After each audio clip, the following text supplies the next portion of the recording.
जी बेटा। प्रणाम। खुश हो बेटा, बताइए। गुरु जी सितंबर में आई की सर्जरी हुई थी, राइट आई की। तो वो 6 सर्जरी हो चुकी हैं। तो जब सर्जरी होती है तो 1-2 महीने तक सही रहता है और फिर से वो डिटैच हो जाता है पर्दा। अभी एक एक हफ्ते पहले फिर से वैसा ही हो गया। आप दरबार की वीडियो देखते हो, सुनते हो, क्या रहता है कि आप कितना भी ठीक कराओ, अगर वैसा पित्र अंदर है और ऐसा पित्र आपका है जिसकी आंखें खराब हैं, वो तो गया नहीं। तो अब क्या है कि आप ऑपरेशन कराओगे, एक बार सफाई हुई, वो तो बैठा ही है।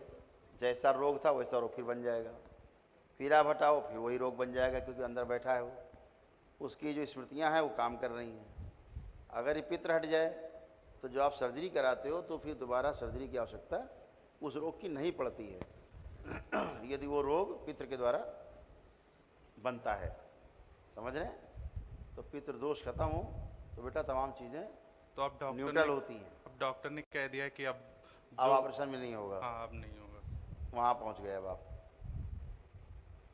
यही होता है। अब डॉक्टर साहब हाथ पैर खड़े छोड़ के बैठ गए कि अब ऑपरेशन में नहीं हो सकता है। 6 बार सर्जरी कर चुके हैं। वो कह रहे हैं कि शुरुआत से ना विजन, एक बार सिर्फ विजन आया था बिल्कुल साफ। उसके बाद से वो डिटैच हुआ, उसके बाद विजन ही नहीं आया, मतलब एको बार। और इस आई का भी बताया है कि आगे फ्यूचर में हो सकती प्रॉब्लम। बिल्कुल होगी, क्योंकि आपके पित्र की आंखें ही खराब हैं जो आगे है। ठीक है ना? तो तो गुरुजी अभी कुछ ऐसा कर दे कि मतलब इससे ज़्यादा सिंक ना हो पर्दा। बेटा ऐसा कोई जादू नहीं होता। दरबार के नियम पालन करो, आपके पितृ विदा हों, लौट जाए, रोग उनके जाए उनके साथ, तो आप फर्क पड़ता ही पड़ता ठीक है ना? है। प्रणाम गुरु। दरबार के नियम पालन करना, लाभ जरूर होगा।